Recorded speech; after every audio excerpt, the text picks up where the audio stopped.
Hello, friends, and welcome back to r/IDOWorkHereLady, and our first story for today. New hire tries to chew me out. I'm their boss. So I've been working as a gymnastics coach for a few years now and worked my way up to an assistant director. We have 3 gyms in town. One's been there for decades. Another opened right before I was hired, and I became the assistant director of the boys program at the newest gym. On one of my days off, I got a call from the boys director at the original location, where I've never coached because I started at the second location. He asked me to cover his shift because one of the snot goblins got him sick, so I agreed to cover his shift. I always show up a couple hours early to get in some training and a workout of my own, so I made my way there and began to work out on the rings. I was 19 at the time this happened, so I can understand the new hire confusing me for a random kid playing around on the rings, because that's essentially what I was. I was also wearing some shorts and a t-shirt so I wouldn't get my coaching attire all sweaty. I had my headphones in while working, and after I landed my dismount, I felt a hand on my shoulder. Me. Hello, can I help you with something? New hire. You cannot be out on the floor. You need to stop playing around on the rings and go wait in the lobby until your class begins. Me. Oh, sorry, new hire. I don't want to hear your excuses. Get off the floor right now. Me. Okay, first off, you do not talk to new hire. I said now. Do you want me to call your parents and have them pick you up? At this point, I'm very frustrated, not because of the disrespect I'm shown, but because this coach thinks it's okay to talk to a student like this. I do have to deal with kids playing around in class, but not this way. We're a family-owned company that's churned out a couple of Olympians. We follow very strict guidelines on how to talk to kids and parents.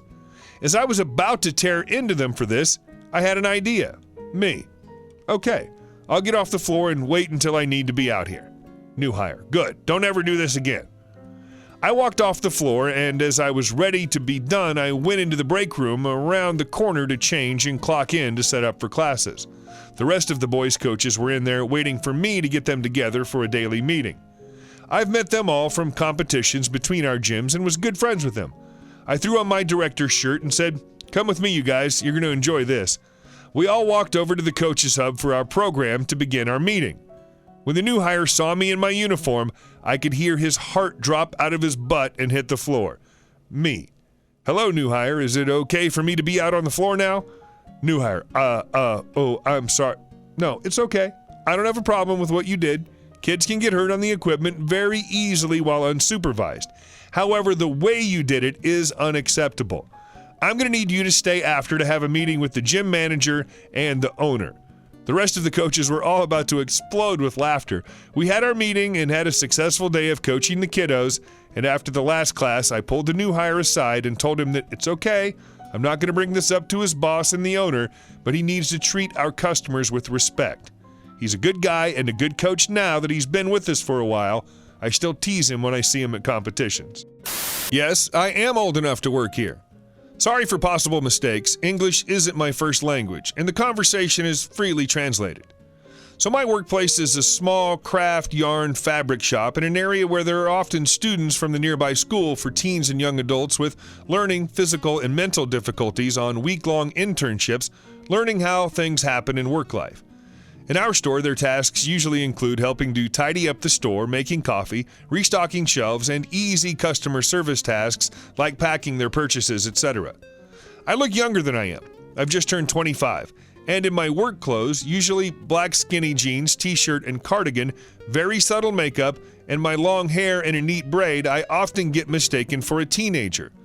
I have a sign with my name on it, and the interns just having a sign that says intern. Usually the customers who think I'm an intern are very nice and just ask if I'm from the school and laugh when I tell them I'm well over 20 years old and work here while trying to get my master's degree together. This one incident, however, managed to shake me a bit. A customer comes in and I go to ask if I can help her with anything, as is customary in our store. She scoffs at me and looks me from head to toe. Customer: Yes, can you get me a real employee? Me: I am an employee. The manager isn't in today, and we're all equally qualified. Go get a real employee. You're too young to work here, so don't lie to me. Why do they take R words like you from the school? I don't understand it. I went quiet for a few seconds because I'm not good at coming up with a response when someone starts yelling at me, and my heartbeat went up immediately. Me: Ma'am, I assure you I'm old enough to work here and currently the only one who's not helping someone right now. At this point, my coworker was peeking her head around the corner, confused as to what was going on. The customer sees her and walks to her. Customer, you should check your interns better. This little girl here is trying to lie that she works here. She's clearly just a teen from the special school. The special school was said with a very annoying tone of voice. True Karen style. Coworker, she's not lying. She does work here. She's a grown woman. At this point, my coworker gestures me to go over and serve the customer she was with because she's better at handling this type of customer, better than I am, and she'll leave sooner if someone else serves her, so I slipped away and left my coworker to deal with her. I wish my older coworker serving her would have been enough, and it would have been the end of it, but nope, of course it wasn't. I was at the till when she was done with her shopping, and I had to ring her up. I knew she was going to be a problem, so I pretended that the barcode in one of the items didn't work, and I called the same coworker to check the price from the shelf so she would notice that I'm ringing the rude customer's purchases. She kept staring daggers at me the entire time, doubting if I know what I'm doing. Then she went to get my coworker and made her go through the receipt to make sure it was correct.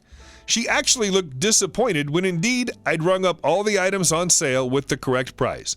She left in a hurry and gave me the stink eye on her way out. Bye, ma'am. Have a nice day. See you never. And the third story for today. I do work here, but I can't help you. I was enjoying my day off from a busy dispatch center where I answer incoming calls and handle whatever comes my way. This is just one division of a rather large EMS company where I work. I walk into my hairdresser's for my scheduled appointments this winter Monday afternoon, and I was looking forward to getting my hair cut, scalp massaged, and just a little girl talk. I walk in and greet my hairdresser. As I was walking toward her station, I realized I still had on my bulky winter sweater. I turned back toward the coat rack and pulled my sweater over my head and hung it up. As I was securing it to the hook, a screeching voice comes out of the depth of the salon. Lady, do you work for them? Me. Excuse me? I looked down at my shirt and realized I was wearing one of many t-shirts that my company makes every year to commemorate the company during a week-long EMS Week celebration. This particular shirt happens to have the company's name in huge letters across the back. Damn, I think to myself as I hang my head just a little bit in resolve. Me. Yes, I do. I should have said no, but, I was caught off guard. Lady.